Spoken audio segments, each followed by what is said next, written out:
উখিয়া বাজারের পুরনো সেই দৈনিক আলোকিত উখিয়া সংবাদপত্রের অফিসটি রাতের আঁধারে আজও জ্বলছে। কাঁচ ঘেরা জানালার ভেতর থেকে দেখা যায় এক জাক তরুণ সাংবাদিক এখনো ব্যস্ত কিবোর্ডে ঠকঠক শব্দ তুলতে। সবাই যেন কোনো অদৃশ্য দৌড়ে আছে, যেন সময়ের সাথে প্রতিযোগিতা। ডেস্কে বসে আছেন প্রবীণ সম্পাদক মিজান চৌধুরী। তিনি জানেন সংবাদপত্রের প্রতিটি পাতায় শুধু খবর থাকে না, থাকে দায়িত্ববোধ, সততা আর মানুষের প্রতি দায়বদ্ধতা। রাত 10টা, হঠাৎ দরজায় কড়া।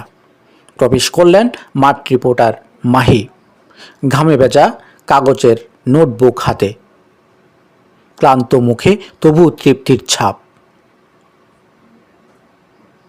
মাহি সম্পাদককে উদ্দেশ্য করে বলেছেন, স্যার, খবরটা যাচাই করতে সময় লেগে গেল। 3জন সাক্ষী মেলাতে পারলাম না বলে খসড়াটা পাঠাইনি। সম্পাদক সাহেব হাসলেন। মাহি, মনে রাখবে, অযাচাই খবর পাঠানো মানে পাঠকের সাথে প্রতারণা। তুমি আজ সত্যিকারের সাংবাদিকতার কাজ করেছ। এদিকে সাব এডিটর ইরফান লিখছে একটি প্রতিবেদন। তিনি একটি শব্দে আটকে গেছে। হামলা লিখবে নাকি ঘটনা? বিষয়টি বুঝতে না পেরে তিনি সম্পাদকের কাছে যান। স্যার, ঘটনাটা বড়, কিন্তু সাক্ষ্য পরিষ্কার নয়, তাই হামলা শব্দটা লিখলে কি ভুল হবে? ইরফান, সাংবাদিকতা মানে উত্তেজনা নয়, সত্য। যেটুকু নিশ্চিত শুধু সেটাই লিখবে। শব্দের শক্তি আছে, ভুল শব্দ মানুষকে বিপদে নেয়।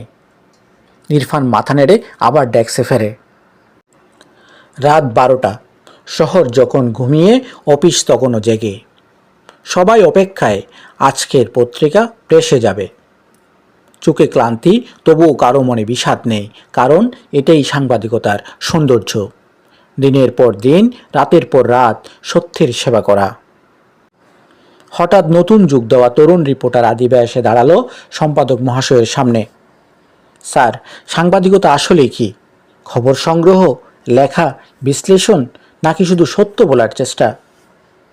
সম্পাদক মিজান চৌধুরী আধিবার দিকে তাকিয়ে, সাংবাদিকতা শুধু খবর লেখা নয়, এটা মানুষের কণ্ঠ হওয়া, ক্ষমতার সামনে সত্য বলা, অন্যায়ের বিরুদ্ধে দাঁড়ানো, ভুলকে পথ দেখানো আর সঠিককে প্রতিষ্ঠিত করা। আমরা ইতিহাসের প্রথম খসড়া লিখি, তাই আমাদের কলমের দায়িত্ব সবচেয়ে বড়। আদিবার চোখ জলজল করে উঠল। শু শু শব্দে ছাপা হতে লাগলো আজকের সংবাদপত্র। সেই শব্দের মাঝে সম্পাদক ধীরে ধীরে বললেন, সাংবাদিকতা কোনো চাকরি নয়, এটা বিবেকের দায়, সময়ের সাথে কথা বলার সাহস। আর অফিসের প্রতিটি সাংবাদিক বুঝে গেল, আজকের গল্প তাদের নয়, তাদের কাজেই আগামী দিনের গল্প। এই গল্প আমাদের কী বার্তা দেয়? সাংবাদিকতার মূল শক্তি সত্য, যাচাই, দায়িত্ববোধ এবং মানুষের প্রতি দায়বদ্ধতা। সংবাদপত্র শুধু খবর ছাপায় না, সমাজকে আলোকিত করে।